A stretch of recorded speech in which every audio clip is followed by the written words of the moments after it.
Buenas. Nesse vídeo a gente vai ver alguns exemplos reais que eu peguei de notícias que aconteceram dos riscos financeiros, dos principais tipos de riscos financeiros. Aqui a gente vai ver o risco operacional, risco de crédito, o risco de mercado, as suas várias vertentes de risco de mercado e risco de liquidez. Então, esses são, vamos dizer, os quatro principais riscos que a gente tem dentro do mundo de finanças. Claro, existem risco, tem um monte. Então, risco legal, risco estratégico do negócio, assim por diante. Esses vão ficar para outros vídeos, mas vamos focar nesses quatro aqui, que a gente vai varrer os exemplos, e aí vamos conversar sobre cada um desses riscos. Tá ok? Então, vamos lá? Primeiro, esse daqui é o risco operacional. O que é um risco operacional? É quando você tem uma falha em algum processo, pode ser uma falha, pode ser uma fraude. E aqui tem um exemplo do caso, justamente, um empresário tirou um extrato ali, e aí viu o saldo, e aí aparece aqui, ó, que ele tem um saldo de 14 bilhões 701 milhões 944 mil reais. Claramente isso é uma falha operacional em algum lugar, e isso é risco operacional. Isso acontece, inclusive, vamos ver aqui, ó, no mundo bem moderno, das criptomoedas, por exemplo. Então, uma notícia agora recente, outubro de 2021, falando justamente, olha, teve um flash crash. Flash crash é uma queda assim muito abrupta e rápida de um índice ou do preço de um ativo, no caso do Bitcoin, na corretora Binance dos Estados Unidos. E aí ele foi atribuído ao erro de um algoritmo de trading ou de negócios. Então, um bug. Bug é uma falha de programação. E aí, esse é um risco operacional novamente. Ou seja, alguém foi lá, fez algum... Então, aqui, ó, o crash. Alguém errou aqui na programação. O preço estava aqui em cima, ele despencou 87% no minuto. Alguns com certeza tiveram infarto nesse momento. Então o preço passou de 65 mil dólares do Bitcoin para 8.200 e depois rapidamente voltou, que aí alguém deve ter percebido rapidamente. E aí eles estão falando, olha, o comunicado, dos traders institucionais indicou que tinha um bug, tá certo? Então tinha um problema no algoritmo para negociação que causou essa venda assim rápida, e aí foi que disse o pessoal da Binance. Então, risco operacional é isso. Alguém foi lá, digitou alguma coisinha, só que tem que tomar cuidado, senão, ó, cai de 65 mil para 8.200 dólares, e com isso, muita gente vai sofrer do coração. Nosso próximo risco agora é o risco de crédito. O que é o risco de crédito? Ele está ligado a alguma operação de crédito, ou seja, alguém emprestou, financiou recursos para outra pessoa, empresa, assim por diante, e essa pessoa que recebeu os recursos não cumpriu o contrato como estava lá especificado. Então, por algum momento ele falhou, e aí vem a expressão default quer dizer a expressão de falhou em cumprir o contrato. E aqui um exemplo que aconteceu no caso da Leak, que é uma empresa de call center, eles chamam contact center. A própria notícia fala, não pagou os juros em março, e ainda surgiu o seguinte problema: eles não pagaram os juros em março, e isso ia forçar, e o grande medo que forçaria a antecipação de outros títulos, que é o chamado default cruzado, inadimplência cruzada. Você não cumpriu esse contrato, não cumpriu esse contrato, dispara a cláusula aqui de antecipação de pagamento em outros contratos relacionados com essa mesma empresa, que a gente chama de inadimplência cruzada ou cross default. A gente tem um vídeo explicando isso também, com exemplo da Evergrande, aquela chinesa do setor imobiliário. Então, esse dali que é um exemplo. Outro acontece no caso dos fundos imobiliários. O fundo imobiliário ele investe em imóveis, então ele compra imóveis, por exemplo, e as pessoas compram imóvel e de repente elas param de pagar.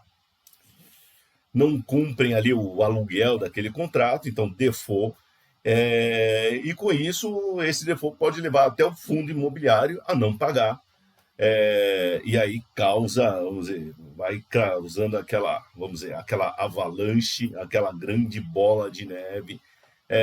Então, a própria situação da economia e o risco de crédito está ligado tem vários fatores, então a situação da empresa, situação da economia, então até o próprio mercado, a situação macroeconômica do país pode levar outras empresas ou pessoas ao calote.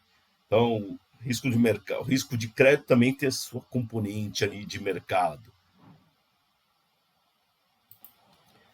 Entrando agora no risco de mercado é aquele que afeta o mercado, o sistema, também chamado risco sistêmico ou sistemático, que afeta todo mundo, tá ok? Alguns mais, alguns menos, mas no geral o risco mercado tem esse nome porque afeta todo mundo, ou muitos os envolvidos aí na economia, setores. E ele tem várias, dentro do risco mercado, a gente tem várias, vamos dizer, fatores de risco ou subclassificações ali. Um deles, por exemplo, aqui eu peguei o café. O café é uma commodity. Então, o preço das commodities afeta o mercado como um todo. Então, é aquela coisa. Puxa, o café subiu 84% em 12 meses. Bom, como isso me afeta? Bom, a gente normalmente toma café, então se ele subir o preço do café, subiu o preço do cafezinho, e isso gera inflação e afeta o país todo, e praticamente o café é consumido no mundo todo, então o mundo todo vai sofrer com isso. Então, risco de commodities, e aí com commodities também a gente tem barril do petróleo, minério de ferro, sobe ele, subiu o preço do barril do petróleo, o que acontece? Vai subir gasolina, diesel, assim por diante. Então, commodity é um dos primeiros riscos de mercado, ou fatores de risco de mercado. Outro aqui, o câmbio. Então, sobe, na verdade, o real se desvaloriza frente ao dólar, então sobe ali. Tudo fica mais caro para os brasileiros, então o risco cambial fica maior para quem vai ter que comprar dólares. Então, é afetado por isso e também afeta os preços das pessoas que consomem. Também, o que é risco para um pode ser benefício para outros. Então, para o exportador é bom isso daqui. Então, para quem vai viajar, que é o exemplo aqui, não é bom, tá certo? Que as viagens vão ficar mais caras, então o custo aumenta. Para os importadores também não é bom, mas para os exportadores é positivo. Então, aquela coisa que é risco para um pode ser ganho para outros. E até o que leva aí, muitas vezes, você pegar e fazer o tal do hedge, ou seja, uma proteção, porque você pode estar perdendo, mas alguém está ganhando, e aí os dois querem combinar essa operação e trocar os ganhos com as perdas aqui. Outro risco, ou outro fator de risco de mercado, é a Bolsa de Valores. Então, exemplo, agora em março de 2020, por causa da pandemia, o índice Bovespa caiu por volta de 30%. A própria notícia fala aqui, maior queda mensal em 22 anos. Então, foi uma baita queda. E afeta, mas eu não tenho dinheiro em bolsa. Você não, mas de repente seu amigo tem, ou você não sabe, mas você tem fundo de pensão da sua empresa e lá ele investe em ações. Então, afeta. Além do mais, é o seguinte, no momento que os investidores estão perdendo dinheiro, eles vão falar assim, não quero investir no Brasil. Então, não quero abrir fábrica no Brasil, não quero levar dinheiro para o Brasil, prefiro levar para outros lugares. Então, afeta também o mercado aqui como um todo. Então, bolsa também é um fator de mercado, também é um dos vários riscos de mercado. Taxa de juros é outro fator de risco de mercado. E aqui o exemplo da Selic, justamente por causa da inflação que a gente viu crescendo forte em 2021, eu falei viu porque assim, eu sou um cara otimista, estou já torcendo para ela cair. O Banco Central, sem muita, vamos dizer, sem sair do seu padrão, foi subindo a Selic, sobe a Selic, o financiamento fica mais caro. Então, quem tem dívidas atreladas à taxa Selic ou à taxa DI, essas dívidas vão ficar mais caras, vai precisar de mais dinheiro para pagar, é risco de mercado. Então, taxa de juros também. Além do mais, quando sobe a taxa de juros, o preço das ações cai, porque você é aquela coisa, o mercado de ações concorre com o mercado de juros. E as empresas também vão gastar mais para se financiar, então vai sobrar menos fluxo de caixa, menos dinheiro no final. Então tá aí, taxa de juros, outro fator de risco de mercado que a gente tem. Então, risco de mercado, a gente tem commodities, câmbio, bolsa, taxa de juros. Esses são alguns dos principais fatores de risco de mercado que a gente tem aí para olhar. E o risco de mercado tem essa característica, está no nome, afeta todo mundo, ou afeta grande parte do sistema do mercado. O último risco que nós vamos discutir é o risco de liquidez. E o risco de liquidez, ele também tem, vamos dizer, visões diferentes. Aqui peguei o exemplo da Latam, antiga TAM, que fez a fusão com a LAN do Chile. E aí, por causa de toda essa história aí da pandemia, pediu a recuperação judicial. E aí, na notícia mesmo, o CEO da Latam está comunicando, olha, eu não tenho pressa de sair da recuperação judicial, apesar das coisas estarem melhorando, estamos saindo da pandemia, porque eu quero manter a liquidez do negócio.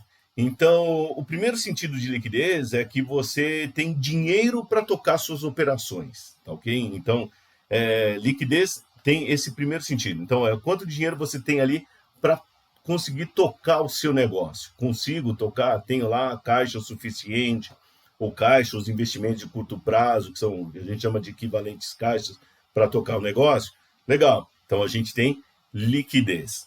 Também o outro sentido que a gente tem de liquidez é esse daqui que eu peguei, que é o seguinte, você às vezes tem famílias que têm ativos, mas esses ativos não são líquidos, ou seja, eles são ilíquidos. O que é um ativo ilíquido? É aquilo que demora para transformar em dinheiro. Aliás, a ideia de liquidez é uma ideia de velocidade. Então, um ativo líquido é aquele que você transforma rapidamente em dinheiro. Um ativo ilíquido é que vai demorar para transformar o ativo em dinheiro. Então, até a notícia está falando, olha, tem famílias ricas e tal, mas não tem dinheiro. Então, elas são ilíquidas. Então, se acontece alguma emergência, eles estão com problemas. Isso não é só para famílias, mas para empresas também. Então, às vezes a empresa tem ativos, mas eles não são líquidos, ela não consegue transformar rapidamente em dinheiro. E aí quebra. Em 2008, na crise subprime, alguns bancos quebraram não porque não tinham ativos, mas é porque eles não conseguiam tornar aqueles ativos rapidamente em dinheiro. Inclusive, o Acordo da Basileia resolveu fazer uma revisão e colocar indicadores de liquidez para os bancos, justamente para estar de olho nisso. Fala assim, olha, legal, você tem ativos, mas você não consegue transformar em dinheiro. Então, a liquidez tem os dois sentidos que a gente comentou. Primeiro, assim, você ter dinheiro ali, quanto você tem dinheiro ali para tocar suas operações, sobreviver. E outra é justamente esse, olha, eu tenho ativo, mas que velocidade eu consigo transformá-lo em dinheiro. E, aliás, esse é um engano, um equívoco que muita gente costuma cometer, é que às vezes começa a investir em coisas ilíquidas, e aí quando você vê o seguinte, puxa, surgiu uma emergência, preciso transformar em dinheiro. E aí, puxa, resgatar aquele fundo só daqui a 60 dias. Puxa, comprei aquele ali, não, só daqui a 90 dias. Então você, de repente, mesmo tendo ativos, é o caso aqui, você não tem essa liquidez. Então tem que controlar essas coisas. Tanto aquela reserva de emergência, mas ver que essa reserva de emergência também tem a liquidez, que você consegue transformá-la rapidamente em dinheiro. Então, tem essas vertentes para serem olhadas no risco de liquidez. Tá aí, pessoal, esses são os exemplos, até para a gente entender, quando fala de um risco daquilo e tal, do que a gente está tratando E aí, sempre assim, olhando os principais, no caso de finanças aqui, ó, analisar o risco operacional, então quem está fazendo negócio, qual a experiência, quais são os sistemas, tal, qual a segurança dele, segurança de informação, cyber attacks, ou ataques cibernéticos, o risco de crédito e inadimplência, o risco de mercado e seus vários fatores que influenciam, então juros, bolsa, câmbio, commodities, e também a questão da liquidez. Tá aí os principais tipos de risco, e a gente viu exemplo onde eles atuaram, prejudicaram pessoas, empresas, e não tem problema correr risco, isso é natural. Você tem que gerenciá-los. Não pode ignorá-los, mas você tem que gerenciá-los, tá bom? Até mais!